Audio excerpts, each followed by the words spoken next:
Pronto, pronto. Pronto? Tá, beleza. Eu voltei um pouquinho os slides para pegar o Beleza. início Só da para apresentação. avisar que eu estou gravando já. Ah, então show, show de bola. Beleza. Então, vamos lá.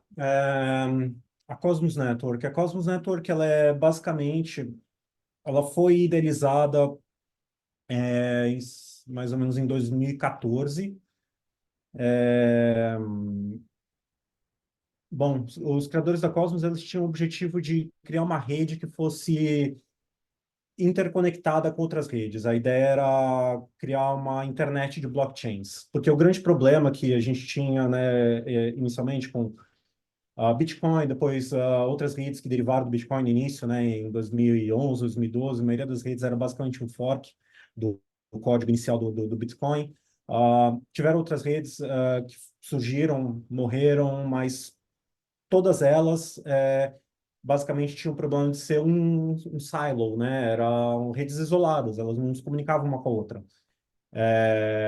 E isso, conforme, né, os idealizadores da Cosmos Network, do consenso tendermente pensar, eles diziam, pô, poxa, isso daí vai ser um problema, porque conforme novas redes vão sendo criadas, cada uma para objetivos específicos, elas vão ficar isoladas e não vão ter como se comunicar. Então, a ideia inicial era o quê? Criar uma rede que pudesse se interconectar e se comunicar com outras de uma maneira, enfim, interoperável. A Cosmos Network, ela foi criada com base num consenso chamado Tendermint. E, bom, eu vou explicar sobre o consenso Tendermint, mas uma das outras coisas que ela foi também inovadora foi, ela foi uma das primeiras a propor a utilização de staking, né? Então, Proof of Stake, a ideia de Proof of Stake, na verdade, foi tão inovadora que eles apresentaram numa conferência aqui, desculpa, eu esqueci de um formato baseado em Berlim, né? E aqui é uma região bem rica, né, no sentido de projetos que nascem, né? Então, inclusive, o Ethereum foi iniciado aqui, a maioria foi arquitetado, né? A maioria do pessoal que estava trabalhando no Ethereum no começo estava baseado aqui em Berlim, e aí o Jay Kwon, junto com o Bookman, que são os dois principais, né, idealizadores da Cosmos, eles apresentaram a ideia do Proof of Stake numa meetup, assim, bem pequena, onde, por acaso, o Vitalik também estava, e ele se apaixonou pela ideia, foi daí que surgiu a ideia do Ethereum virar Proof of Stake, na verdade. Então, não é que o Ethereum virou Proof of Stake por acaso, foi meio que os criadores da Cosmos, eles influenciaram essa ideia há muitos anos atrás já, na cabeça do Vitalik. E o que que é, como que a Cosmos ela é montada? Basicamente, a rede, ela é construída em cima do Cosmos SDK, ele é o framework que habilita a construção de todas as redes que são montadas, né, em cima dela. Basicamente, você vai lá no repositório do Cosmos SDK, deixa eu só mostrar aqui o... Opa, desculpa, vocês ainda estão vendo a tela, tranquilo aí? Tranquilo, tudo bem. Beleza. Basicamente, o que o pessoal pode fazer para iniciar uma rede nova da Cosmos é ir no repositório do Cosmos SDK, você cria um fork, você vê que tem milhares aqui, você pode forcar isso daqui e começar já a trabalhar em cima. Basicamente, você vai ter uma rede, você vai configurando ela, vai adicionando módulos conforme você precisa. A ideia toda da Cosmos SDK é que ela seja uma rede modular, então ela tem diversas camadas, né, diversos layers que ele te dá, e você consegue estender ela através dos módulos que estão tudo aqui dentro dessa pastinha aqui, X, de extensions. Então, todos esses módulos aqui você pode adicionar ou remover módulos conforme você precisa. Basicamente, enfim, né, eu falei, desculpa, você pode forcar o Cosmos SDK, mas a maneira correta de você fazer isso é você criar um projeto novo, onde você utiliza o Cosmos SDK como uma dependência, né, um projeto em Go, enfim, não vou entrar nos detalhes de como você faz isso, né, mas toda a informação você pode encontrar aqui no Developer Portal da Cosmos, super completo, eles têm uma academia também para você aprender como você criar uma rede de blockchains, né? É, e eles explicam, enfim, do comecinho, como você criar uma rede assim bem simples, com exemplos básicos, etc. Como funciona o cada um dos módulos e por aí vai. Bom, deixa eu voltar aqui para a apresentação. Então, ok. O Comet BFT. Como eu falei, né, teve a Tendermint, enfim, a Cosmos ela passou por alguns atritos também políticos, não vou entrar né, no que exatamente aconteceu ali, mas rolou basicamente uma treta entre o Jay Kwon e o Bookman, eles se desentenderam muito profundamente, e Tendermint é uma marca registrada que o Jay Kwon é dono dela. Então, basicamente, no final dessa briga toda, aconteceu que a JCon queria ir numa direção, tanto com o protocolo, com a Cosmos Network, como com o consenso e etc. E a comunidade estava querendo ir numa outra, então eles resolveram renomear, né? A comunidade resolveu renomear o protocolo de consenso, e o novo nome dele é Comet BFT. Então, por isso que você vai encontrar muitas vezes em documentação, ou artigos, blogs, etc., referências a Tendermint ou Comet BFT, eles são basicamente a mesma coisa, que é o quê? É o protocolo de consenso que é utilizado na Cosmos. Esse protocolo de consenso, ele utiliza a Byzantine Fault Tolerance para poder resolver, basicamente, como que os validadores vão para resolver a confiança, né, nos validadores que estão na rede, para evitar, enfim, para garantir a integridade e a segurança do sistema. É, ele vai garantir que a rede funcione tendo um block time muito curto. Essa é uma das vantagens da Cosmos, o block time do padrão do Cosmos é cerca de 6 segundos. Porém, tem algumas redes que conseguiram otimizar isso absurdamente. Por exemplo, a Sei Network, se eu não me engano, eles têm microsegundos no block time deles, o que é absurdamente rápido. Porém, isso geralmente, né, tem um trilema que o Vitalik propôs, que é basicamente assim: se você tem uma velocidade muito rápida, você está comprometendo ou segurança ou descentralização. Basicamente é isso que acontece. Se você tem um uptime muito rápido, você não vai poder ter muitos validadores, porque se você tiver muitos validadores, os blocos não vão ter tempo de ser propagados na rede, né, a tempo para todo mundo validar e comitar aquele bloco e falar, ó, eu confiro se esse bloco tá legal. Então, assim, você tem os comprometimentos que você faz. Porém, o Comet BFT, né, o Tendermint BFT, tanto faz, ele é extensível, ele é bem configurável a ponto de você conseguir chegar nesse tipo de performance. Então, ele foi assim, do principal habilitador para essa tecnologia toda funcionar da maneira como ela está hoje. E, enfim, no site do Comet BFT, no próprio site do Cosmos SDK, você encontra mais informações sobre como ele funciona, caso você queira entrar nisso daí a fundo. Um outro ponto importante da Cosmos Network é o IBC, que é basicamente o acrônimo para Inter-Blockchain Communication Protocol. Ele é o protocolo que habilita você ter diversas redes comunicando entre si. Porque, como eu mostrei, né, você pode começar a sua rede, né, baseada em cima do Cosmos SDK e começar a criar sua rede específica de aplicação, né? Então, a ideia é que você possa ter uma rede focada em DeFi, aí você tem uma outra rede que é focada em NFT, que nem Stargaze, ou a Archway, por exemplo, é uma rede focada em execução de smart contracts. Cada rede vai ter seu propósito específico, porém, elas não vão ter finalidade alguma se elas não puderem se intercomunicar uma com a outra. Que essa que é a grande vantagem, né, do você estar montando em cima da Cosmos. E o IBC, ele é o protocolo que habilita essas mensagens de acontecerem entre uma rede e outra. O que acontece é que você, por exemplo, você tem duas redes, então, por exemplo, a Cosmos Network, que é a ideia da Cosmos Network é que ela seja um hub, através do qual todas as redes vão se conectar e, basicamente, ela vai ser a rede mãe, digamos, né, por onde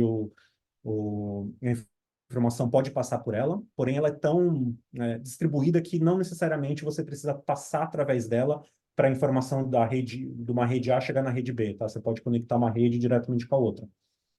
Então, o que acontece é, você tem as duas redes montadas com Cosmos, elas conversam no protocolo IBC, né, que é basicamente HTTP, FTP, tanto faz delas, né? E quando você quer que uma rede converse com a outra, você sobe um relayer. Um relayer é um servidorzinho que vai basicamente fazer essa ponte. Ela vai receber a mensagem que a rede A quer transmitir e vai fazer o relay para a rede B. Ela sobe um canal de comunicação para poder fazer isso, então toda a informação que é trafegada vai passar através desse relayer. Geralmente, o que muitas redes fazem é incentivar quem já é validador numa rede, né? Então, por exemplo, na Archer Network, tem os validadores da Archer Network, e geralmente o que acontece é a Archer Network, ela oferece uma recompensa para os validadores que, além de estarem validando blocos para aquela rede, vão também subir um relayer para fazer essa comunicação com outras redes. Então, tem um validador, por exemplo, sei lá, NodesGuru ou Lavender 5, tanto faz, eles sobem relayers para a Cache Network ou para Juno ou para outras redes, e eles são recompensados por estarem provendo esse serviço para Archer, por exemplo. Enfim, mais informações aí também para quem quiser acessar o site da IBC. E Cosmosm. Cosmosm é basicamente um módulo. Eu mostrei, né, aquela lista de módulos, né, plugáveis que tem que você pode adicionar na sua rede Cosmos. O Cosmosm, ele é um outro módulo que você pode adicionar. Então, ele é o módulo que você adiciona, ele vai adicionar uma extensão que habilita a execução de smart contracts compilados em WebAssembly.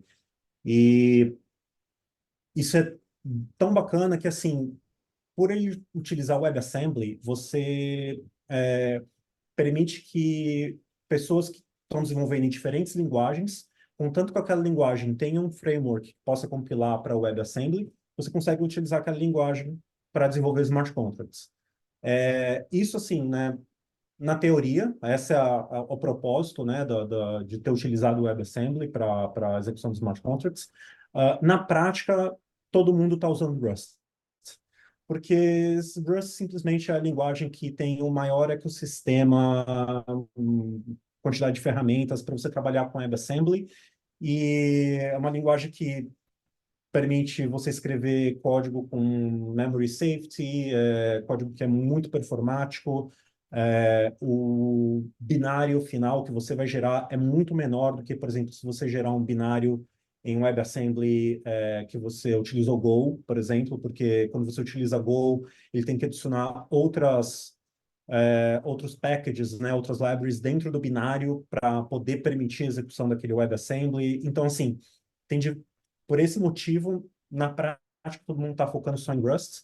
E o Cosmos STD é um framework que o principal maintainer, né, desse framework é a Confio, que é onde estava o Ethan Frey, e o Simon Varta também, que eles são os dois principais maintainers, né, do Cosmos. Hoje em dia o Ethan Frey, né, nem tanto, ele meio que acho que está tirando um sabático, né? O Simon Varta é quem tá na frente, né, da maioria dos projetos relacionados ao Cosmos. E é um framework super completo. Você tem ferramentas de teste, você tem diversas libraries para você fazer storage de informação, né, do estado do smart contract fazer interoperabilidade também do smart contract com outras redes. Então, grande vantagem do WebAssembly também é essa, que através do smart contract você consegue acessar todos esses canais, né? Como eu falei, você tem os canais, né, que os relayers vão abrir, os canais de comunicação entre uma rede e outra. Através do Cosmos, você consegue acessar esses canais e enviar informações, enviar tokens, ler informações de outras redes. Então, é super poderoso, assim, a quantidade de coisas que você pode fazer com com Cosmos WASM dentro enfim, dentro do Cosmos SDK. Aqui nos docs, eu linkei os docs da Archway, porque a gente fez um trabalho muito forte assim, em cima de documentação. É bem completo, tem documentação sobre Cosmos, sobre como você iniciar um DApp. Deixa eu mostrar aqui um pouco do site. Então, assim, aqui o site de documentação. Então, aqui você entra, você pode aprender desde o início, você não precisa ter conhecimento de nada, assim, é bem... Pega você na mão e vai levando pelo tutorial inteiro, como você monta um DApp, o que você tem que instalar, como configurar a IDE, e por aí vai. Você entender o que é gas, o que é gas limits dentro do Cosmos e, enfim, toda a documentação passo a passo até você conseguir fazer o deploy do seu smart contract e executar ele na rede. Bom, voltando para a apresentação, uma outra coisa que a gente desenvolveu também, isso daí é um produto da Phi Labs, né? Que é a empresa para a qual eu trabalho. A gente desenvolveu também desculpa, o Area 52. Ele é uma plataforma para você aprender Cosmos de uma maneira interativa, assim, meio brincando. A gente ainda vai fazer updates nessa plataforma em breve, mas ela é bem assim, se você não tem conhecimento, ela é focada em, você não tem conhecimento nenhum de Rust, ele vai pegar você também pela mão e vai explicar passo a passo conceitos de Rust conforme Ai, você for caralho. precisando deles. Ahn, Boa noite, boa tarde, obrigado. Oi? Pode falar, Fábio. Acho que quer fazer uma... Perdão, desculpa, esbarrei no telefone. Ah, de boa, então. Ah, Depois a gente abre para pergunta. certo. E, bom, eu mencionei na Arch Network só para dar um overview do que é essa rede, que é basicamente o projeto que a gente estava trabalhando quando a gente ainda estava dentro da Tendermint.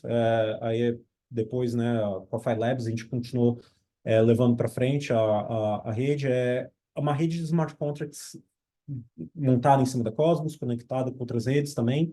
E a principal funcionalidade dela é que ela habilita que desenvolvedores sejam recompensados pelo valor que eles trazem para a rede.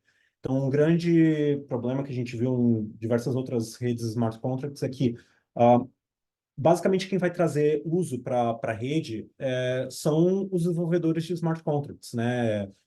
A Uniswap traz transações para Ethereum, enfim, nas Solanas tem diversos outros dApps que vão trazer transações, né, vão aumentar, agregar o valor da rede. Porém, essas redes não são desenhadas de uma maneira que quem traz o valor para a rede seja recompensado pelo valor que está trazendo. Então, a ideia da Arch Network é que conforme as pessoas interagem com o smart contract que você publicou, você também vai ser recompensado por aquelas transações. Então, isso já é um mecanismo natural, né, de todas as redes. Conforme você transaciona na rede, você vai ter que pagar o gas, né? Basicamente, aquele gas ele é distribuído para os validadores, né, para quem está validando os blocos da rede. É assim que funciona em todos os protocolos, né, de blockchain. A diferença na Archway é que esse gas ele é dividido entre os validadores e os smart contracts. Então, para cada transação que o seu smart contract recebe, você vai receber uma porcentagem daquele gas. E no caso das redes Cosmos, todas as redes que são baseadas no Cosmos, eles têm uma inflação, né? Isso é inflação o quê? Para cada bloco novo gerado, você vai ter novos tokens sendo criados por bloco. O Ethereum também funciona dessa maneira, né? Por exemplo. E isso daí é chamado de inflação da rede. Então, na Archway também essa inflação é distribuída, uma porcentagem da inflação gerada. Né, nas outras redes, a inflação vai 100% para o validador que criou aquele bloco, né, que propagou aquele bloco. Na Archway, ela é dividida, uma porcentagem daquela inflação é dividida também para o smart contracts. Bom, acho que fazer um demo agora do como que a gente pode subir os smart contracts. Antes de entrar no demo, eu queria saber se tem algumas perguntas sobre, separar perguntas e respostas. Primeiro, perguntas sobre o que eu apresentei até agora, depois a gente faz uma outra sessão de perguntas e respostas sobre os smart contracts. Pô, se alguém tiver alguma pergunta sobre a Cosmos, assim, a parte mais de infraestrutura, a história do projeto também, o Augusto sabe muita coisa sobre isso. Fique à vontade aí para mandar no chat ou falar.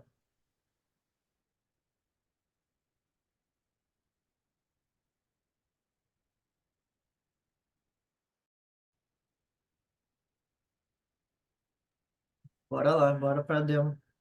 Agora então, bora para demo. Deixa eu fazer compartilhar uma nova tela aqui.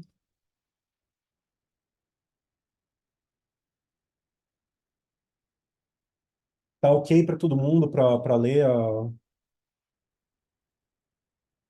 Ok, tá ok. Beleza.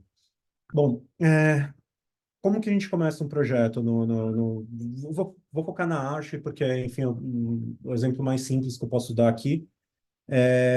A primeira coisa que a gente faz é instalar a Archway CLI, no caso que eu já tenho ela instalada, então espero eu que isso não leve muito tempo.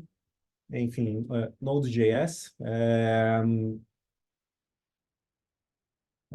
essa CLI, bom, o motivo dela ser escrita em Node.js é que no final das contas, a maioria dos desenvolvedores de dApps, quando você escreve os smart contracts, você também vai desenvolver muito provavelmente um dApp, né, um front-end para esses smart contracts. E no final todo mundo vai ter, né, Node.js pensando que em um futuro breve os desenvolvedores de smart contracts podem usar outras linguagens que não sejam o Rust.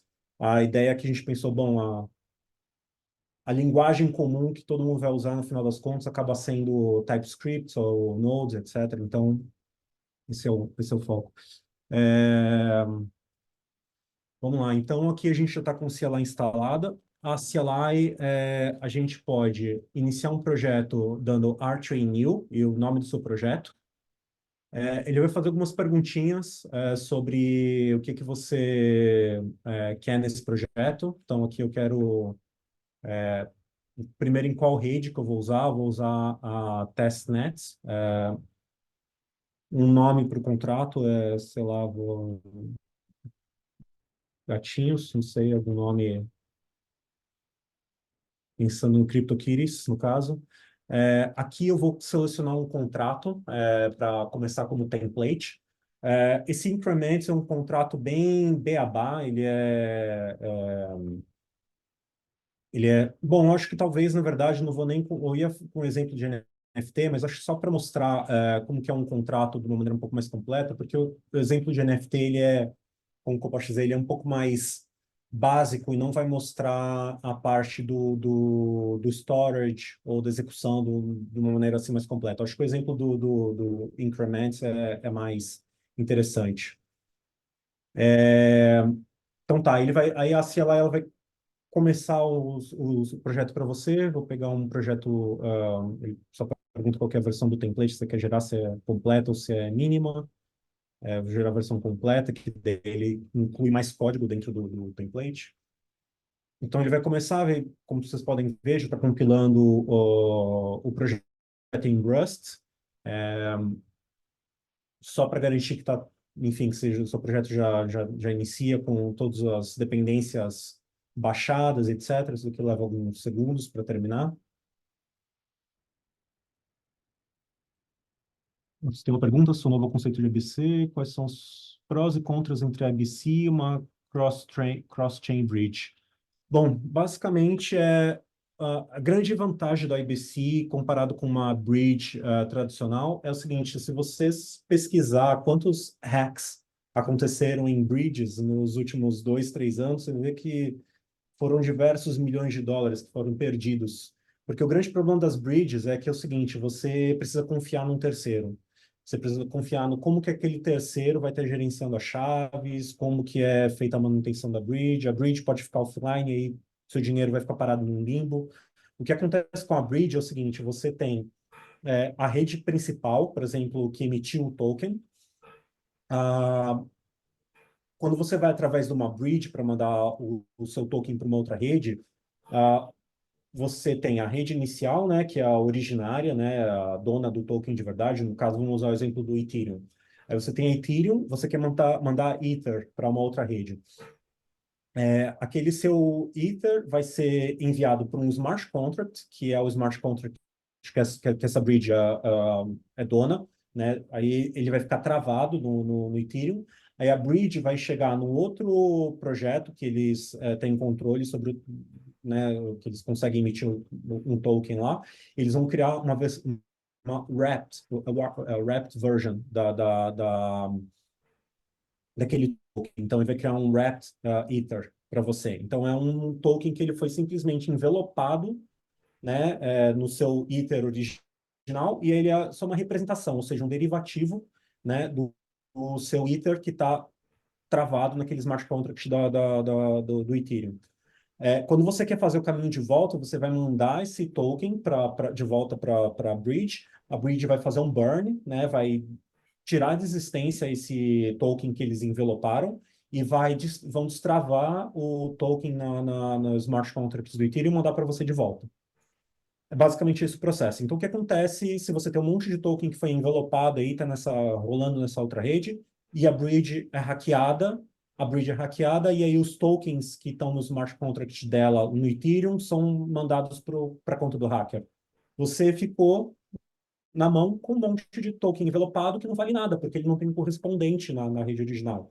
Então, esse é o grande problema da bridge. Você está dependendo de um terceiro ter controle sobre aquele smart contract que eles criaram na rede original, na Ethereum. No caso do IBC é completamente diferente, porque você não tem esse middleman. Você simplesmente tem um protocolo de comunicação que todas as redes vão entender, e através desse protocolo de comunicação você tem um consenso. Na camada de consenso de todas as redes você garante que, ó, eu estou mandando meu token, meu Atom do Cosmos Network para a Akashi.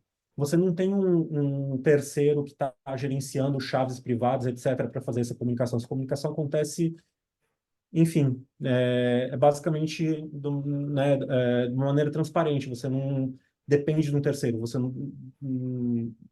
Enfim, acho que deu para entender. Beleza. Vamos lá. O contrato ele compilou aqui, já está rolando. Agora eu vou abrir. Gente, desculpa. Eu prefiro fazer tudo no terminal. Eu sei que muita gente prefere. Opa! Eu abri a pasta errada. Tem que entrar no. Eu sei que muita gente prefere VS Code, mas, enfim. Augusto, Vamos lá. rapidinho, só para não deixar passar uma pergunta que o Álvaro Claro. perguntou. Qual o melhor ambiente para o desenvolvedor utilizar? Mac, Linux, Windows? Olha, eu não trabalho com Windows já tem uns 15 anos. Eu diria que Mac ou Linux, porque o Windows, hoje em dia ele tem o Windows, como que é? Linux Subsystem for Windows, que é basicamente o Windows ele roda uma versão do Ubuntu dentro dele, é bem assim interoperável, muita gente usa, mas eu já vi gente tendo problema de compatibilidade com libraries, etc. Eu recomendaria, não tem como ir para um Mac, vai para o Linux, eu acho que mesmo porque indo para o Linux você abre sua mente para muitas outras conceitos básicos assim de programação que são mais cruciais para você aprender, para você poder trabalhar nesse ambiente. Bom, vamos lá. Aqui a estrutura básica do smart contracts, né? Como que o projeto está distribuído. Então aqui é um projeto Rust, né? Que ele é um projeto Rust que ele está utilizando um conceito chamado workspaces. Esse conceito de workspaces ele também tem no TypeScript. Basicamente você tem um projeto base e dentro dessa definição base de projeto você tem outros subprojetos dentro dele. Isso daí é recomendação, porque assim, muitas vezes, quando você está criando um projeto mais complexo, você não vai criar só um smart contract. Geralmente você cria um conjunto de smart contracts para eles se comunicarem um com o outro, porque a ideia é que os smart contracts eles sejam como atores, né? Isso daí até é uma dos preceitos, né, de arquitetura do Cosmos. Ele é baseado no Hector Model, né? Então, a ideia é que cada smart contract ele tem uma finalidade específica. Da mesma maneira que você vai pensar em Domain-Driven Design, por exemplo, para programação Web 2 tradicional, você vai pensar dessa maneira na hora de criar smart contracts. Então, você não cria um smart contract que faz diversas coisas. A ideia é que você crie smart contracts para funcionalidades específicas. Você vai ter, por exemplo, você tem um smart contract de NFT, mas aí você quer criar uma lógica para mintar esse NFT, que é uma lógica muito específica, que você quer fazer alguma, sei lá, um ziriguidum aí diferente para criar NFTs com características diferentes. O ideal é que você tenha um smart contract que seja bem simples, só para armazenar os NFTs, e um outro que seja um minter, né, que seja quem vai fazer essa lógica toda. Então, baseado nisso, quando você cria um projeto, né, usando a Arch e CLI, você já vai criar um projeto com essa ideia de você ter um workspace e dentro dele você vai ter vários contracts. Então, que nem, né, eu mostrei lá, apesar de eu ter usado o nome Gatinhos, eu acabei mudando de ideia depois, né, no meio do processo, para, em vez de usar um NFT como exemplo, usar o contrato de incremento. Porque se fosse o contrato de NFT, não ia ter esse monte de arquivo aqui que a gente está vendo. Eles... opa, me perdi aqui.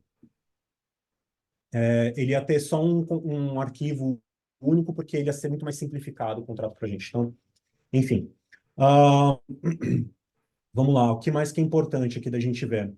Ah, dentro dos contratos, né, a gente tem o principal ponto inicial, né, do contrato. Vamos abrir aqui o cargo, o arquivo cargo TOML desse contrato. Bom, para quem não manja de Rust, cargo TOML é como se fosse o package JSON de Rust. Então, todos os metadados dessa crate, né, que você está criando, e aqui, indo para as dependências, que é a parte importante, aqui, que eu mencionei, né, a gente está usando o Cosmos STD e algumas outras libraries, né, da Cosmos, que é para armazenamento, para poder fazer, para serializar e deserializar as mensagens, etc. Bom, vamos lá para o lib. O lib ele só define assim quais são os módulos, né, quais são cada um dos packages que estão disponíveis nesses smart contracts. No contract é onde a gente tem a mágica. Opa, desculpa, antes de eu mostrar o contract. As mensagens. Geralmente, quando você está começando um contrato em Cosmos, é importante você saber definir quais são as mensagens que ele vai conversar. Né? Como eu falei, ele é baseado no Hector Model. Se você não está inteirado no que é o Hector Model, vale a pena a leitura, pesquisar, para entender. Ele é basicamente um protocolo baseado em mensagens que começou lá nos anos 60 com o Smalltalk. E a ideia é o seguinte: você tem atores, cada um dos atores ele armazena um estado, né? E esses atores se comunicam entre si através de mensagens. Então, basicamente, essa é a ideia. Então, pensando nisso, é super importante você entender quais são as mensagens que um contrato vai aceitar receber para executar. Então, o contrato ele tem 3 tipos de mensagem que são as importantes. A mensagem de instanciar, que é basicamente o construtor do contrato. Então, isso daqui é o que o contrato vai receber na hora que ele é inicializado na rede.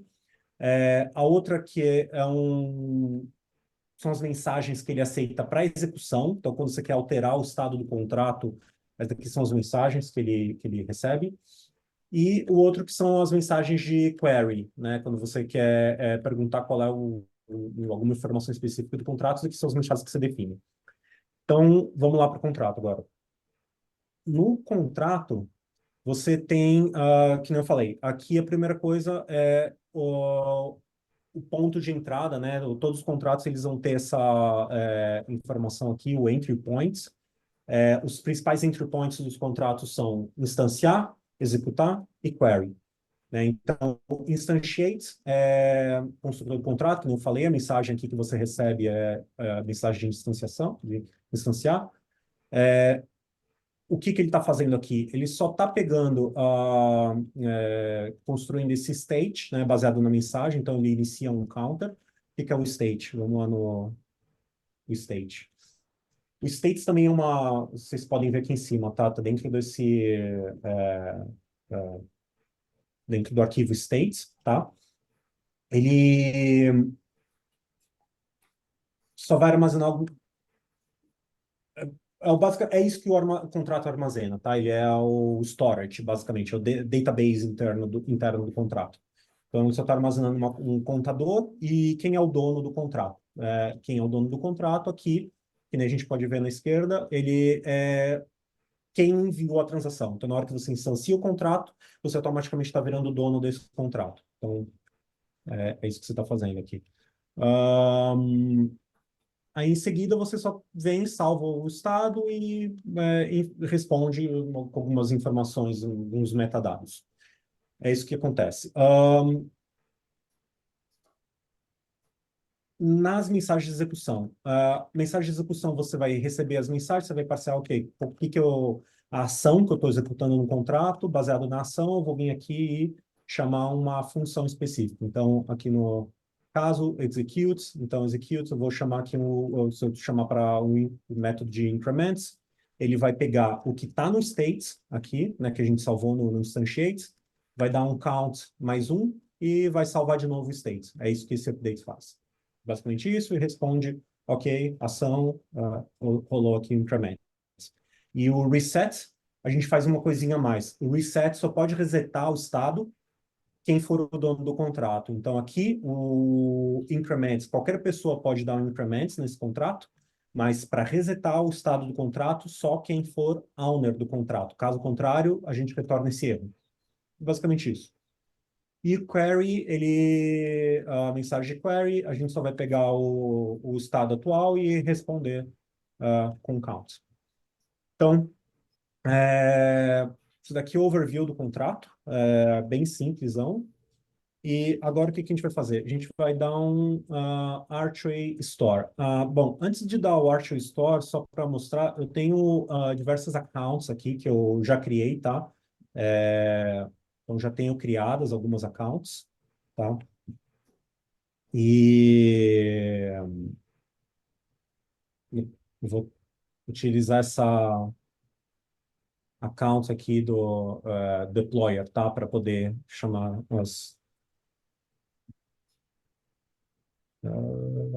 como é que era? Balances. Eu só quero ver se eu tenho um balance disponível nessa account. Bom, beleza, eu tenho um balance aqui disponível. Como eu estou usando a rede, a testnet da Archway, então o token aqui é chamado const, que as redes da Archway têm nome de arcos, né? Então é o arco de Constantine, essa testnet. Tá, então vamos embora para o deploy. A primeira coisa que a gente vai fazer, né, para poder... Opa, desculpa. Que a gente vai fazer para poder fazer o deploy do contrato, a gente tem que fazer o build, mas Opa, eu não estou rodando o Docker. A primeira coisa que a gente tem que fazer para fazer para poder publicar o contrato é fazer um build do WebAssembly do contrato, tá? Quando eu iniciei o projeto, ele fez o build, mas é só um build de debug do projeto. Agora eu vou rodar o comando que vai, na verdade, subir uma instância do Docker para rodar um container em Linux que vai fazer o build desse WebAssembly. Por que subir esse container em Linux? Porque é a maneira mais segura de você garantir que o binário que está sendo criado, ele é compatível com a rede. O motivo disso é o quê? Peraí, desculpa, começou, só fechar aqui a janela, começou uma baita chuva aqui. Com diversas plataformas, como você está construindo um binário, dependendo da plataforma que você está rodando, se está rodando num Mac com M1, você tem uma outra, você está rodando com o chipset ARM. né? E quando você constrói um WebAssembly, ele tem diversos problemas de compatibilidade que pode acontecer no binário gerado. Então, a maneira mais segura de você construir um binário compatível com a rede é você sempre rodar ele, esse build na mesma máquina. Desculpa, gente, se eu tiver muito rápido, se alguém não tiver acompanhando, por favor, pode falar, meu, pisa no freio aí, desculpa, pode Gui- levantar a mão aí e fazer pergunta, tá? Não tem Guilherme fez problema. uma pergunta ali, ó, Augusto.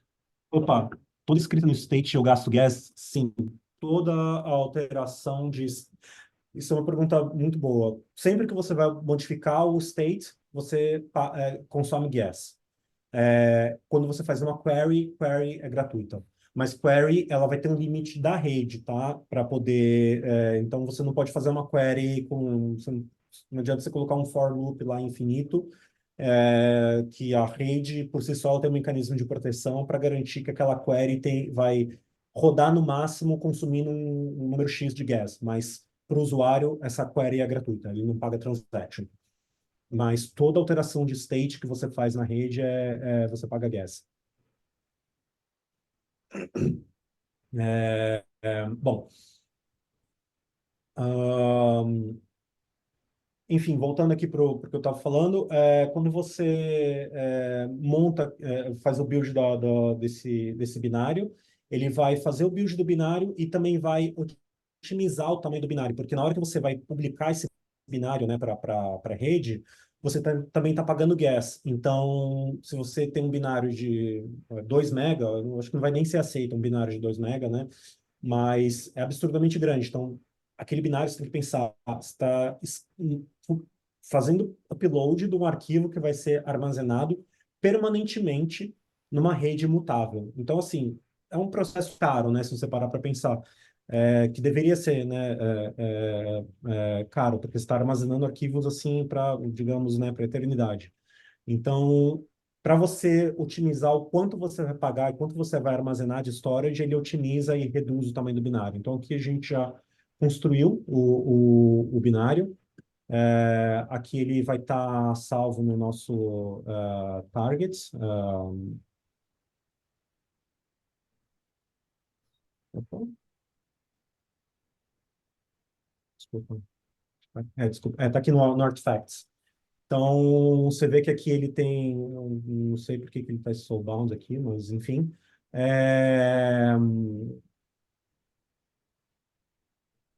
De um outro projeto que eu estava trabalhando. Ele gerou aqui nosso WebAssembly, nosso arquivo WebAssembly. E é isso que vai ser publicado, tá? Na rede agora. Então, o próximo comando que a gente vai fazer, a gente vai dar o store, tá? Dos gatinhos. A gente está usando aquela conta de deployer que eu vi que já tem assets. Para você fazer deploy na testnet, você pode, para você pegar tokens, né, para testnet, você pode simplesmente ir no Discord da Archway, tem um canal chamado Faucet. Só vai lá, você vai ver todo mundo lá executando comando, você executa o comando, você recebe tokens gratuitamente para poder testar na testnet. Então é isso. Vou dar uma acelerada aqui por conta do tempo. Aí o instantiate.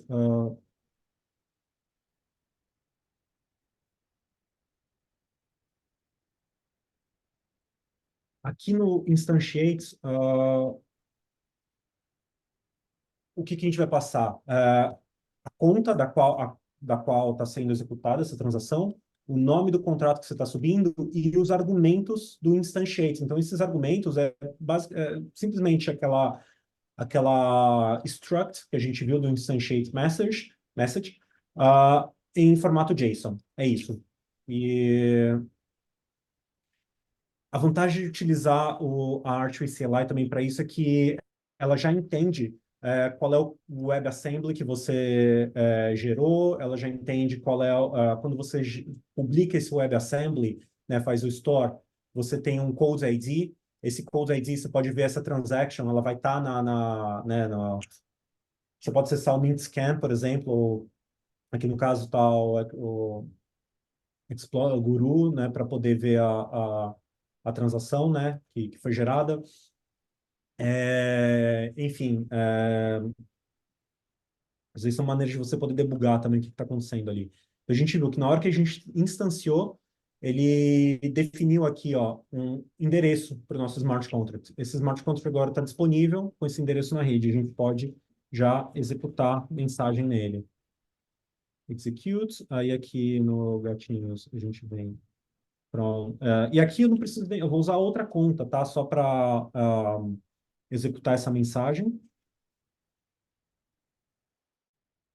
Só para mostrar que a gente não precisa ser a mesma conta. Increments.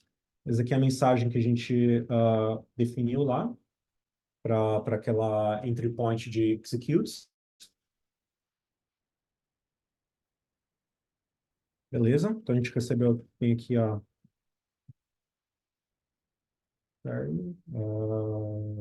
smart. Tem aqui um exemplo já que já está funcionando. Então, aqui ele já executou o increment, e a gente vai ver o count, tem que estar como 1 aqui. Beleza, está aqui count. Então, é basicamente isso, tá? Bem simples. Aqui a gente publicou um smart contract, instanciou, transacionou e fez a query. Eu consigo servir esse binário normalmente via HTTP para conseguir ter um debug via o WAT no browser? Você consegue, ele é um binário, um WebAssembly. Tem algumas ferramentas que até o pessoal criou na comunidade. Eu não tenho o link delas aqui, mas se você dá uma pesquisada, você consegue. Tem algumas interfaces web que o pessoal já criou, que você pode subir o contrato, fazer tudo por interface web. Ele vai entender quais são os entry points, etc. Você tem, uma coisa legal também que está integrada nos contratos é que você tem cadê? Contracts, gatinhos, schema. Você tem o JSON schema também, tá? Do contrato. Então, você tem toda... Se você quiser gerar clients, né, para TypeScript ou para qualquer outra linguagem, você tem os JSON schema que você pode utilizar como base. E o pessoal utiliza isso daí também em ferramentas web para você fazer tudo isso que eu estou fazendo no linha de comando, você poder fazer através de uma interface web. É isso.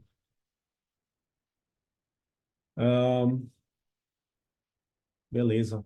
Eu vou... ok, deixa eu parar aqui essa apresentação, porque eu tenho mais uma informação para compartilhar. Alguém tem alguma pergunta a respeito disso que eu acabei de apresentar?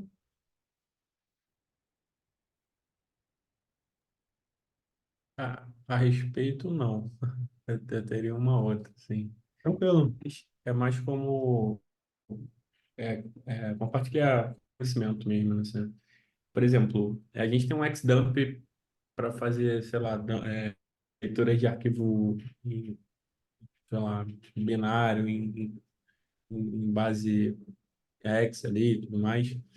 Eu teria uma ferramenta que eu conseguisse um CLI que conseguisse fazer essa leitura do binário em WASM para uma leitura WAT, sem eu precisar, por exemplo, fazer essa questão de servir esse binário via HTTP e ter que ir lá na ferramenta do Chrome ou algo do tipo.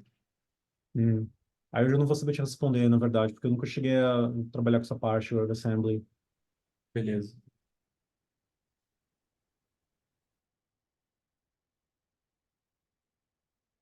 Beleza. Eu acho que da demo que eu tinha era isso, e aí só tem um alpha aqui para compartilhar.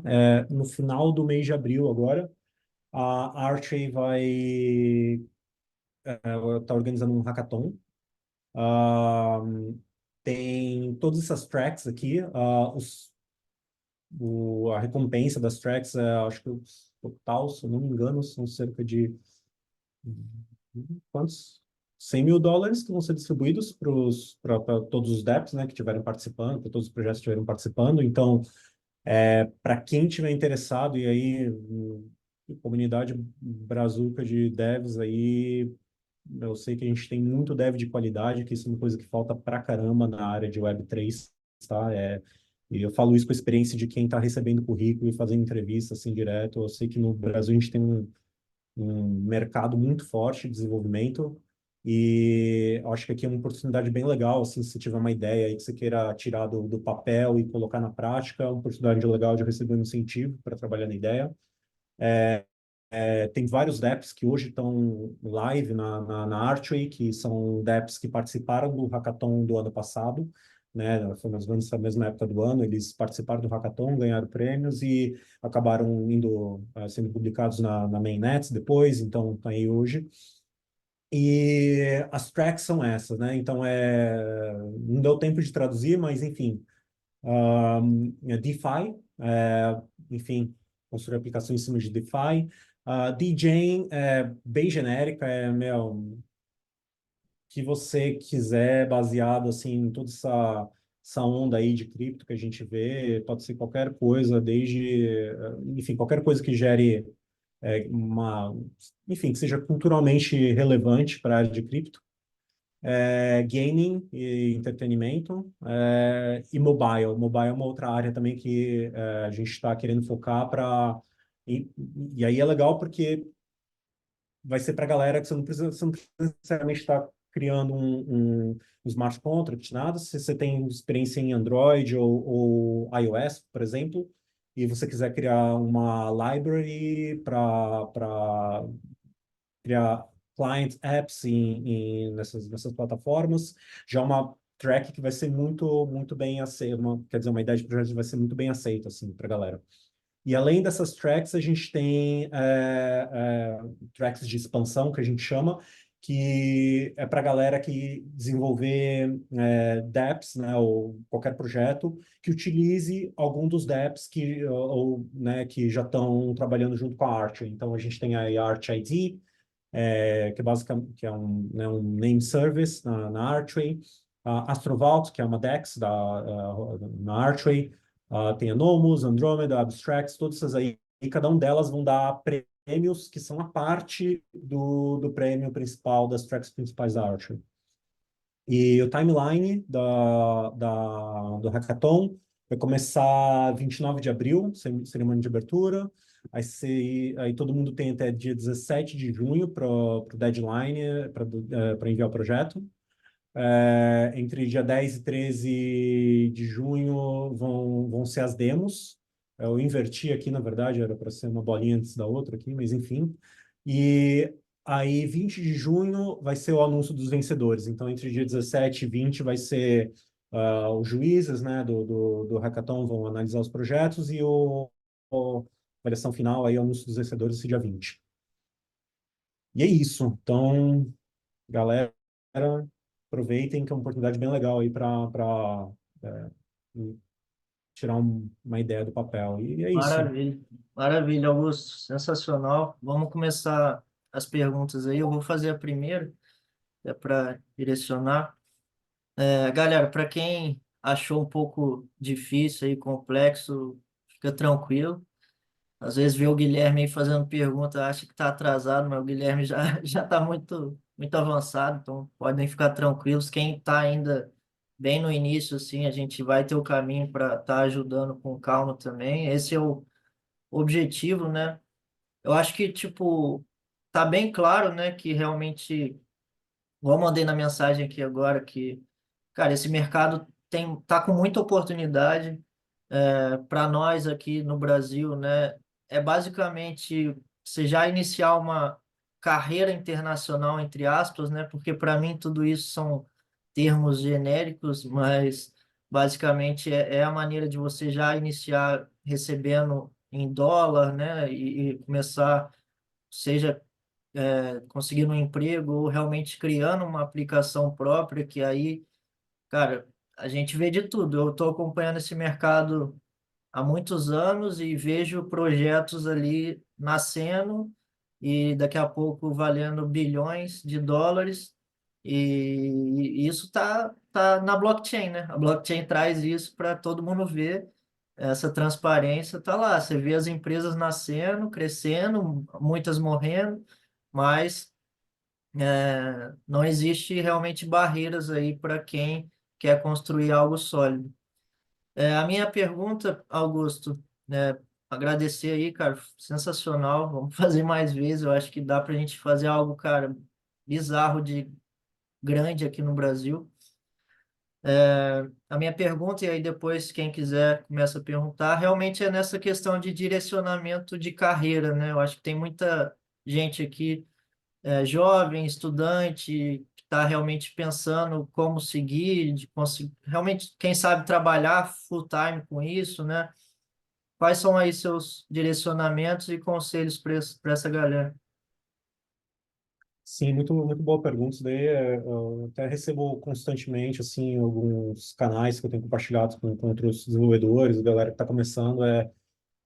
E assim, eu sei que o conteúdo que eu mostrei ali, quando entrou na parte do código, etc., eu sei que é bem avançado, na verdade, e uma das principais dificuldades, né, falando até mesmo na parte de Cosmo ASM, né, de smart contracts em Rust, é a linguagem Rust em si, ela é uma linguagem com uma curva de aprendizado muito alta, e para quem está começando pode ser uma coisa assim bem lenta para você ver progresso. Então, o que eu recomendaria, até mesmo como uma maneira de você, que eu acho que assim, uma coisa importante quando você está começando sua carreira de desenvolvimento é você ter, no início da jornada, essa sensação de recompensa, assim, de, putz, eu fiz esse negócio, está funcionando, que bacana, que legal. Então, ter essa, sabe, estou esquecendo a palavra, esse accomplishments, né, essa sensação, né, te ajuda a te motivar, né, na jornada. Então, é legal você pegar coisas que possam te ajudar a chegar nesse resultado de uma maneira um pouco mais rápida no início, tá?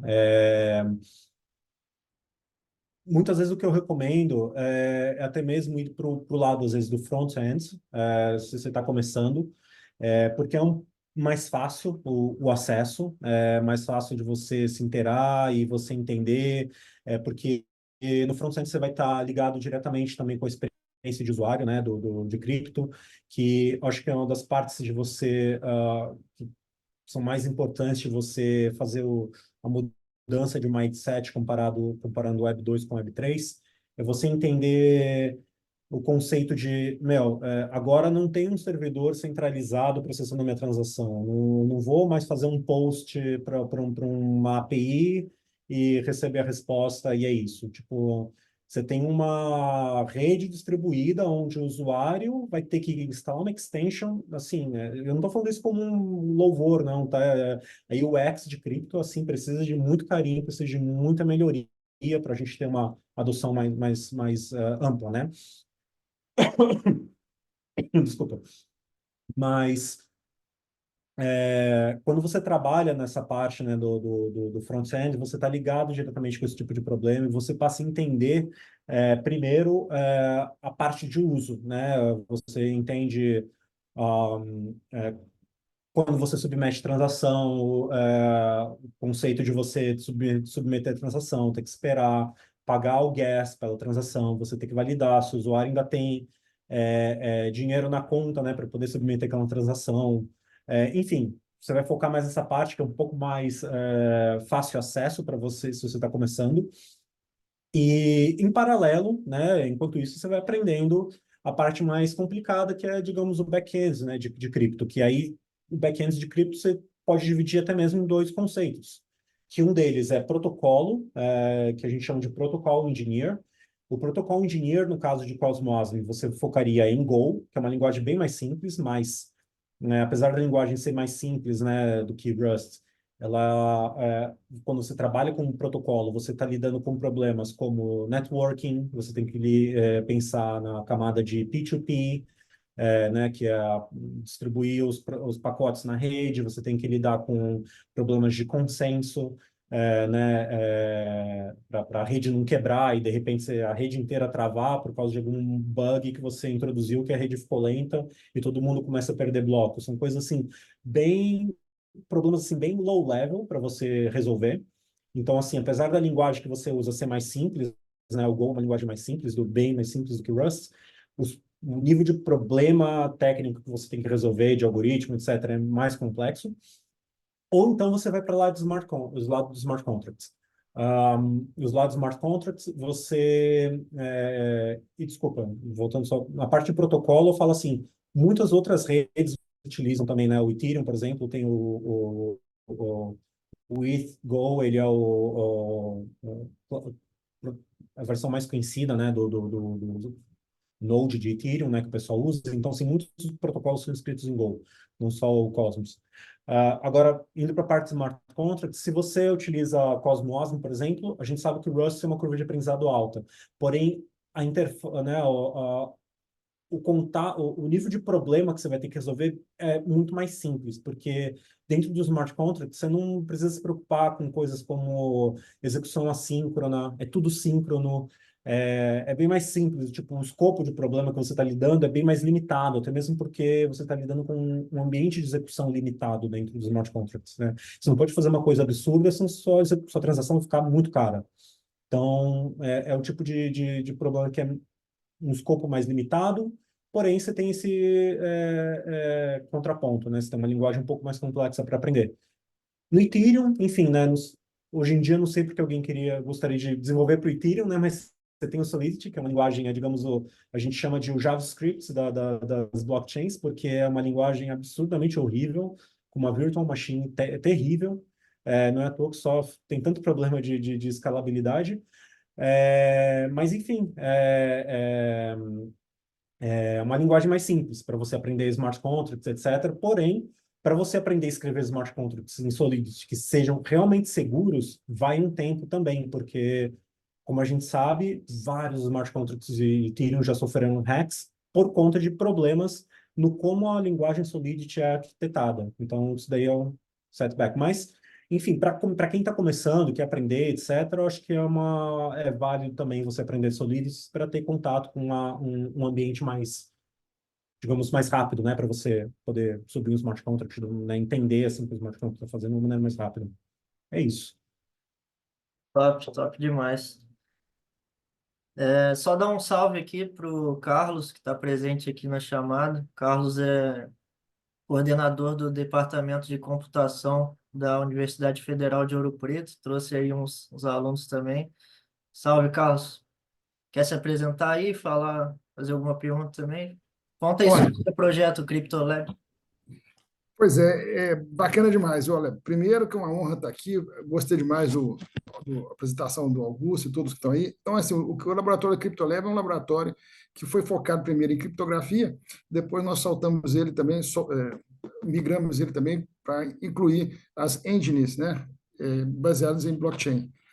Bom, uma das coisas que nós fazemos lá, né, é a questão hoje de blockchain na indústria 4.0. Então, a gente tem aí duas patentes, né, bacanas, onde que tem o PLC com blockchain. Então, isso aí, na verdade, é uma forma de você usar blockchain assim, na indústria, que muda um pouquinho esse ambiente que muitas vezes aí de DeFi e um conjunto de outras soluções para isso. Mas, de qualquer forma, né, sempre tem alguns desafios. Um desafio que a gente teve aqui agora é a própria questão também de gestão de identidade, que seja muito mais inviolável do que biometria baseado em íris e baseado em digital, né? Uma delas a gente está trabalhando também com a questão hoje das vibrações, né? Que você consegue ter comandos, né? Que você consegue celebrar algum poucos eletrodos, você consegue verificar se essa pessoa é essa outra pessoa. Mas aí o que? Integrar também com o blockchain, que isso aí também daria acesso ao wallet, um conjunto de situações. Mas tem alguns desafios bem básicos também. Os básicos têm, aqui no Brasil, né, que o pessoal que não está aqui, tem um tal de fundo imobiliário, né? Esses fundos imobiliários, eles são um negócio fantástico, que provavelmente a gente vai se enveredar nisso também, para colocar ele completamente descentralizado, né, em cima dos assets, que seriam os imóveis, que é um negócio que já está rolando no Brasil há algum tempo. Mas é isso, a gente está buscando oportunidades, nós temos aqui 3 ou 4 ou 5, não sei quantos, né? Eu falo que nem mais que alunos, são orientados, são amigos, né? Que a gente está nessa jornada aí também, que é o meu sonho que eu compartilho com o Lucas, né? Da gente, de uma forma ou de outra, popularizar a cultura de blockchain dentro do Brasil. Não é uma coisa muito simples, porque também as coisas mudam muito. A gente que está de fora, assim, o pessoal vê, é uma sopinha de letras sem fim, né? Então, que a gente precisa dar uma equacionada a isso para dar uma estabilizada talvez para facilitar o trabalho. Mas, de qualquer forma, né, a gente já tem coisas bastante interessantes e eu espero aqui poder, né, juntamente aí com todos, a gente popularizar o blockchain e, né, por mais que a gente estude, a gente descobre que a gente não sabe nada. Essa é a sensação que a gente tem, que realmente, né, cada dia que tem é uma nova jornada. Mas obrigado aí a todos, está à tua disposição. Vou colocar meu e-mail aqui, tá? Vocês me acham lá no LinkedIn, mas de qualquer forma, gostaria muito aí de, né, da gente estar juntos para que os desafios sejam superados conosco aqui. Obrigadão aí. Maravilha, Carlos. Tamo junto, cara. Obrigado aí por estar aí. Só o começo aí, vamos conectar. Amém. Augusto, vou ler a pergunta, vamos lá, primeiro do Antônio, né? Como você vê o mercado de projetos, produtos na Web3? Está crescendo? É mais Sim, fácil entrar como desenvolvedor? E aí você já pode embalar também na do Kaique depois. claro. Sim, olha, bom, e eu te falo assim, baseado até mesmo na quantidade de mensagens que eu tenho recebido no LinkedIn de recrutadores, eu vou falar que nos últimos 6 meses tem aumentado absurdamente assim a quantidade de projetos. Faz parte daqueles ciclos, né? Como a gente sabe, o mercado de cripto é baseado né, nos ciclos de bull run e bear markets. No bear markets, quem recebeu fundos durante o bull run vai baixar a cabeça e começar a ficar trabalhando. E então, assim, geralmente é bem sazonal, né, as ondas de contratação, mas vejo muito projeto bacana, desenvolvendo coisas assim em diversas áreas diferentes, assim, não só e fugindo assim, né, desse tópico já batido de DeFi, né, que é um dos principais casos de uso, né, que a gente tem no blockchain, mas indo que nem o Carlos mencionou, tem diversos protocolos que a gente chama RWO, né, Real World Assets, que são tipo RWA, na verdade, que você pegar coisas do mundo real e tokenizar aquilo numa blockchain. Eu acho muito legal o exemplo, né, do imobiliário, né, da parte imobiliária, porque é uma das coisas que o pessoal já fala faz tempo, porque que um contrato de uma casa não pode ser um NFT, por exemplo, até mesmo a gente para pensar certificados, né? Se você quer mudar de país e você tem um certificado da universidade, você quer validar num outro país, você precisa que os institutos de educação daqueles dois países tenham comunicação entre si para um outro país validar aquela informação, ver se a grade curricular bate, etc. Sei que muitos amigos meus que mudaram aqui para a Alemanha tiveram que passar por esse processo para validar o certificado deles, das universidades aqui, etc., para poder verificar que eles realmente tinham comprovar, né?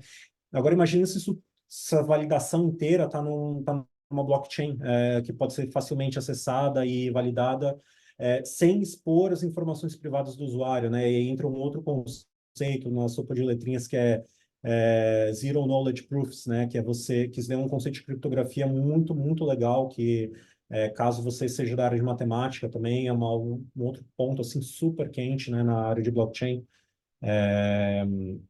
Você ter informações privadas sendo compartilhadas numa rede pública de uma maneira completamente criptografada, que nenhuma das partes precisa, enfim, expor aquela informação. Então, assim, voltando, né, para o foco da pergunta, a quantidade de produtos e formas de ser utilizada a blockchain tem aumentado para caramba. E aí, no Brasil, principalmente, né, com o projeto do Rex, né, o Real Digital, eu só vejo isso aumentar, porque eu fiquei super feliz quando eu acessei lá o repositório do Banco Central, fui ler a documentação deles e vi, caramba, tipo, eles estão recomendando usar a Hard Hat.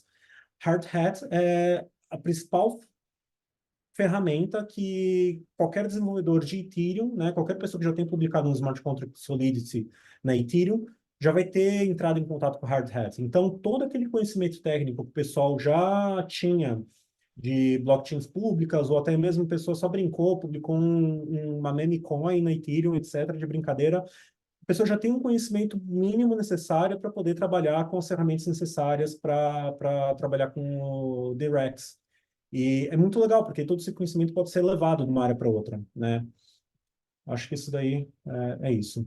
E para a segunda pergunta aí, DevOps, eu esqueci totalmente de mencionar, sim, é super importante DevOps na área de blockchain. Nada disso aconteceria se você não tivesse os validadores rodando. E a gente tem na Phi Labs, né, a gente tem um departamento chamado Network Experience, que basicamente o foco enfim, a Phi Labs não é dona da Archer, apesar de ter sido a principal criadora, né, da rede. A rede ela só existe porque tem centenas de validadores rodando a rede, né? E para você poder fazer isso, você precisa, enfim, subir um servidor, ter todas as ferramentas de monitoramento, é, tem serviços de monitoramento que você vai subir, você vai querer rodar, sei lá, no Kubernetes da vida, e tem muitas coisas que são, enfim, Prometheus que você precisa subir para poder monitorar seus serviços, porque caso o seu validador saia do ar, você vai perder blocos, se você perder blocos, você vai perder dinheiro. Então, assim, tem muita coisa de DevOps que você precisa, que é super base, super fundamental para blockchain, e é uma área que o pessoal procura para caramba também, para contratar. Tá? É uma área que é super quente, está em falta. Eu falo que está em falta porque a gente já está há uns 2 meses procurando por engenheiro sênior de DevOps na Phi Labs. Se você for conhecer algum que esteja interessado em trabalhar com Web3, por favor, manda o currículo para a gente. O contato aí da Phi Labs está aqui. Também pode entrar em contato comigo diretamente no augusto.elesbão@philabs. Vou mandar aqui meu e-mail, tá? No chat. Mas, enfim, é isso, é super importante, é super válido quem tem interesse de entrar na área de Web3 através da DevOps. Super Posso procurado. falar uma coisinha aí? Claro, Bom, a gente já tinha conversado aquela vez sobre DevOps, você lembra, né, Augusto? Batido aquele papo. Cara, eu queria saber o seguinte, é uma pergunta assim, com relação à parte do validador de vocês, de nós, qual é o programa que eu poderia dar uma olhada para, por exemplo, montar um nó desse? Isso é uma pergunta que eu queria saber. tá, se você quiser, pessoal, se você quiser subir um validador, por exemplo, para Archer, Isso, aqui. isso. Um validador para arco, isso. Você vem aqui no Archer Docs, aí você tem aqui, ó, Run a Node. Ah, Runode, ok. Aí você tem tudo aqui, como que você vai instalar. Basicamente, todas as redes, elas têm um daemon, né? Você vai aqui no repositório principal da Archain, né? Ele é um daemon que tem alguns binários, binário para Linux, né? Está disponível aqui já. Você vai simplesmente baixar o Pode daemon. falar, eu tô com o Light aqui da Polkadot rodando agora, um Light Node aqui, um archive simples. Eu já fiz Certo. alguns testes com Celeste, essas coisas. Só para saber o seguinte, se, por exemplo, existe algum programa, alguma coisa, no sentido de, eu preciso fazer algum tipo de pré-validação, já ali já deve ter o valor do stake para você colocar para rodar o nó, tem todas essas informações ali, né? Exato. Basicamente assim, o processo você baixou o binário, vai criar uma wallet para o seu validador. É, o primeiro passo, na verdade, é você rodar um nó. Antes de você virar um validador, você tem que rodar um node. Rodar um node é simplesmente você subir o binário com todo o histórico da blockchain, né, disponível. Então, tem duas maneiras que você pode rodar o validador, ou você roda ele direto através desculpa, rodar não. Você pode rodar ele direto através do binário, ou você pode usar esse Cosmovisor. Cosmovisor, a vantagem dele é o quê? A Cosmos, para você fazer upgrade da rede, ele vai por um processo de governança. Então, alguém vai subir lá né, no processo de governança, a gente quer fazer upgrades, quando todo mundo confirmar essa versão aí, eu verifiquei, está aprovada, ele vai ter no bloco, uma altura de bloco X, a partir da qual aquele novo binário vai estar valendo. Então, o que acontece? Quando rola esse processo de governança, o Cosmovisor ele vai tá escutando isso, ele vai automaticamente baixar o binário para você da versão nova e vai fazer a substituição do binário, tudo transparente para você. Então, ele é mais vantajoso porque você não precisa ficar tendo manutenção manual, né, no seu servidor. E aí, depois que você faz isso, depois que você configura ele, você vai, enfim, aqui está como montar o binário, você vai ter que baixar o histórico, na verdade, deixa eu pôr no Node Initialization. Você vai configurar qual é a rede na qual você quer subir, né? Então, aqui no caso, ele está configurando para subir na mainnet, né? Se quiser subir no testnet, você tem que usar o Chain ID. E aí você vai ter que baixar o histórico da rede, e aí com isso ele vai, quando ele estiver sincronizado, seu Node vai estar lá. Depois disso, o próximo passo é você virar um validador. Para você virar um validador, aí você vai ter que fazer o processo de staking, etc. Aí que entra essas partes. Não, valeu, valeu. O que eu gostaria de saber pelo seguinte: a gente está com a máquina bem parruda agora para rodar um nó. A gente estava vendo qual nó que a gente ia rodar. Eu estou vendo que eu vou começar por vocês, porque está bem mais tranquilo em vários aspectos aí, entendeu? E aí, depois eu vejo essa parte. Até depois eu vou estar com o Lucas, a gente sentar, conversar a parte do stake, como é que funciona. Que aí a gente já vê como é que a gente pode fazer por aqui. Mas eu acho que dá para. Esse princípio que você passou aí, eu estou vendo que é bem tranquilo, muito tranquilo, né?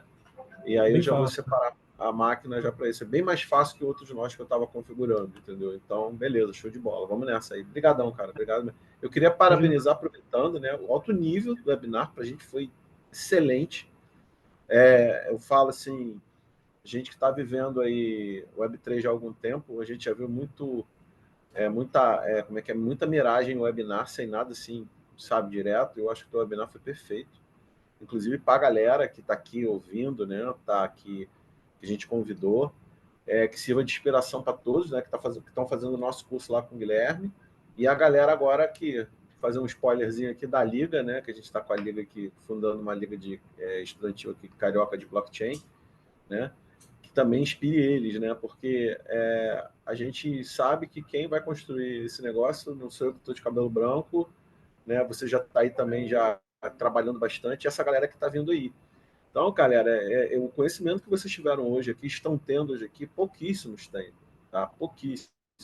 A gente está trabalhando com uma coisa muito de ponta e duvido, assim, poucos lugares assim que eu tenho visitado, até mesmo a universidade, né? Eu gostei de conhecer o professor Carlos Frederico, para mim foi uma surpresa, né?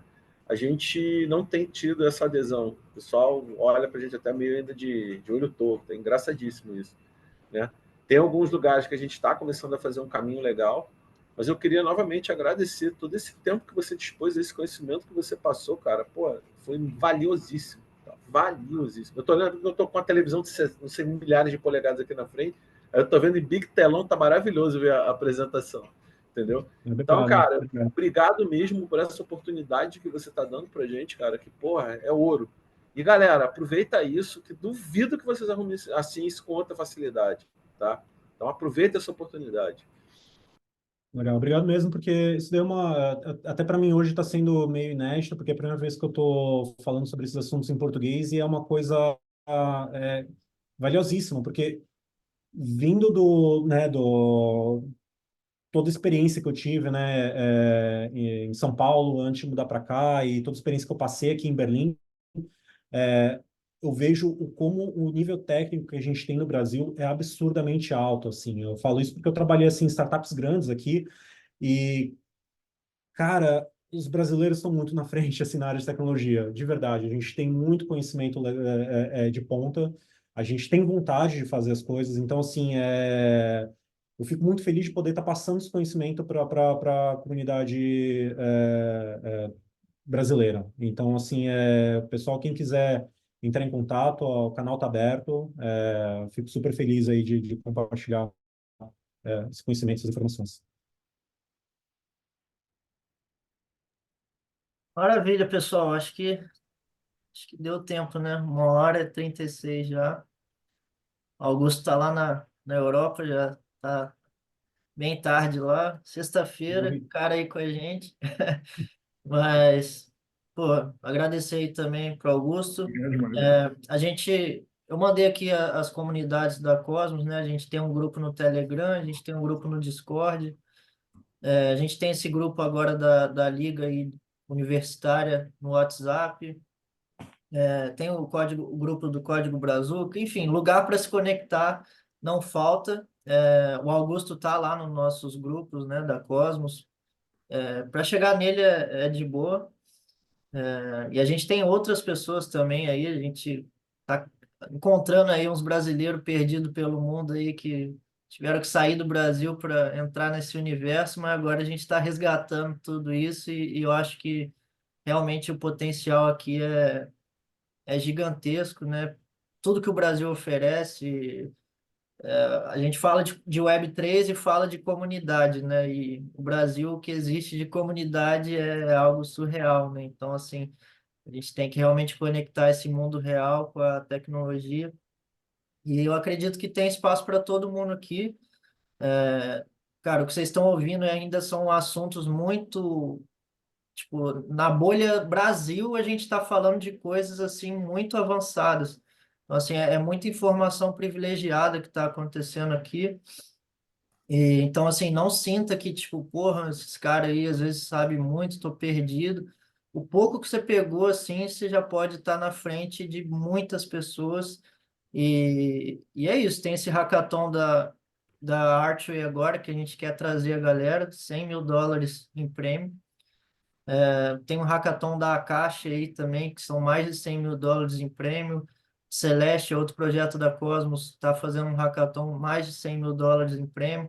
Então, assim, oportunidade não falta. O que falta são pessoas que realmente querem fazer diferente, querem se esforçar, querem entender o processo, saber que as coisas não vão cair do céu e da noite para o dia você vai ter resultado, mas entender que se você fizer o esforço ali de acordo com o tempo, você tem tudo para ter uma carreira ótima, uma vida ótima, próspera com a sua família, e é isso que a gente quer aqui, conectando isso tudo, que todo mundo cresça em conjunto, né? A gente criando essa corrente do bem, que cada vez mais ela cresça, todo mundo vai crescer junto.